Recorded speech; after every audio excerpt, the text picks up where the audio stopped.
day, obeying him. I remind you the words of Romans 12:1. Therefore, I urge you, brethren, by the mercies of God, to present your bodies a living and holy sacrifice acceptable to God, which is your spiritual service of worship. How and why we do this is addressed next. But again, I want to remind you of the idea that Paul is focusing on here. He's talking that all of this comes after we have a relationship with Christ. Remember, none of this comes if we don't have a relationship with Jesus. If we don't know this Jesus he's talking about, then we don't understand what we must do. It's not about what we can and can't do. It starts and always begins with a relationship, a change, a catalyst in our lives that begins to change who we are. And without that catalyst, we're going to look at this as a list of laws and things that we can't do. Do you understand that this morning? I just really want to drive that home, that this is not when Paul goes into what it looks like to live for Jesus, it's not a list of rules, but it's a list of things that are opposite of who he is. And so if we are children, if we are heirs of his, then we should look like his heirs. We should act like his heirs. We should have that same type of sacrificial love that Jesus had for others. So, Paul continues on. He starts off in 1 and 2, therefore be imitators of God as beloved children, walk in love just as Christ also loved you and gave himself up for us, an offering and a sacrifice to God as a fragrant aroma. He continues on in verses 3 through 14. Again, pointing out the things that are opposite of him. But immorality or any impurity or greed must not even be named among you, as is proper among the saints. And there must be no filthiness or silly talk or coarse jesting, which are not fitting, but rather giving of thanks. See, there's the contrast.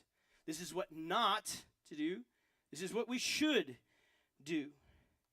For this you know with certainty that no immoral or impure person or covetous man who is an idolater has an inheritance in the kingdom of Christ and God. Let no one deceive you with empty words, for because of these things, the wrath of God comes upon the sons of disobedience. Therefore, do not be partakers with them, for you were formerly darkness, but now you are light in the Lord. Walk as children of light.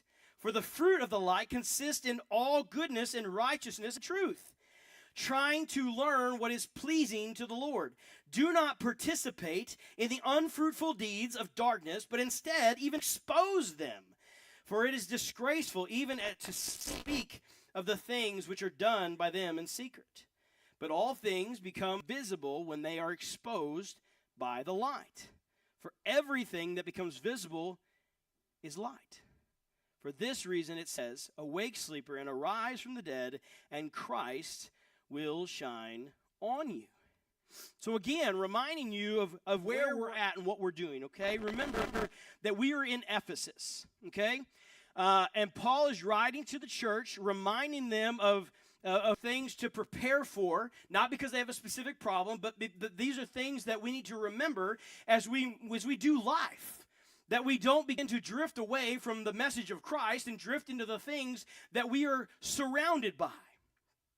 And so Paul reminds them to abstain from evil things. Do not mention those things. Don't even let those things in. I mean, you see this all over the Old Testament in Deuteronomy when we've been talking about this and we talk about the Israelites and whatnot.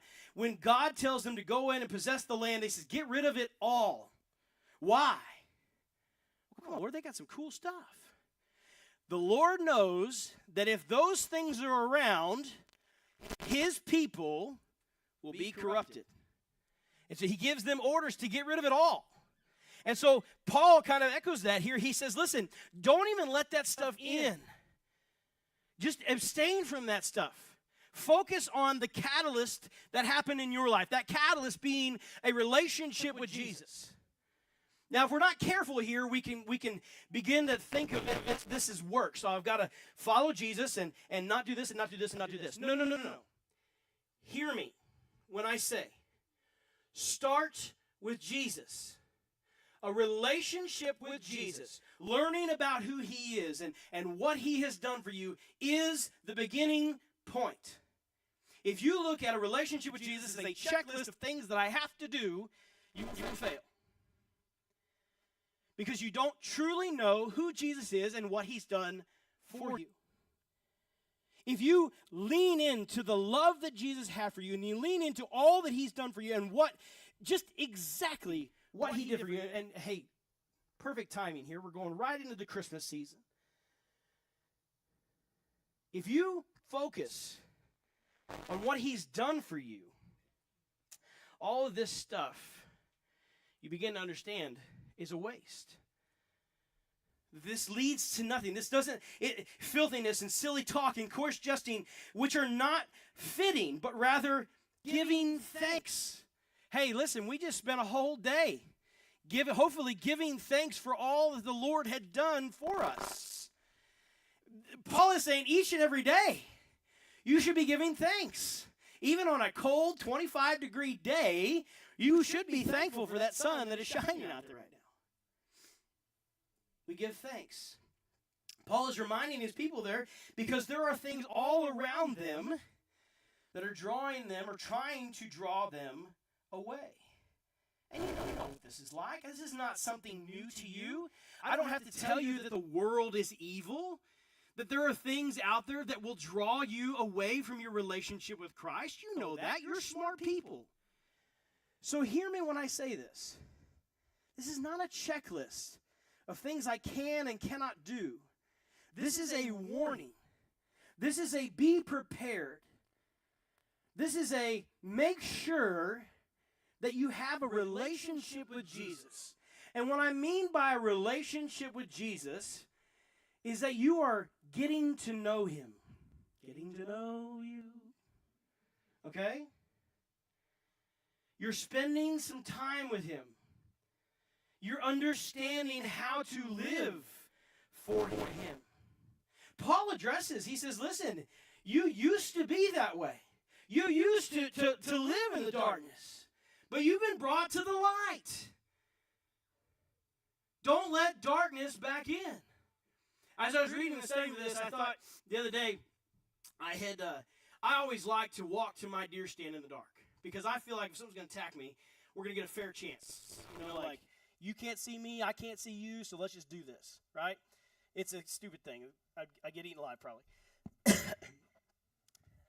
But whether you're, Daniel Boone walking out there in the woods and you're not afraid of nothing, or you're the scaredy guy that has 10 lights in his backpack, nobody can argue that when you're standing in a dark woods and you kick on that high beam, there's a sense of comfort that comes over you. Because now you can see everything. And I thought about that the other day as I was walking through the woods, and I just, you know what, forget this. Because I don't want to blow out the deer or all this other stuff, whatever. I just turned on my light. It was late, I needed to get back, just turned on that light. And the comfort that came over me to see and know exactly where I was washed over me. And I began to think about this passage of light and dark. And when the light comes into the dark, he exposes the things. The stick that normally would have whacked you in the face, you now see and duck out of the way. I mean, there's some truth to be had here, that when we dwell in the light, we're able to see things and prepare before those things happen to us. And that's what Paul is writing to them about. He says, listen, you formerly lived in darkness, but you're no longer that way. You, therefore, do not be partakers with them, and for formerly darkness, verse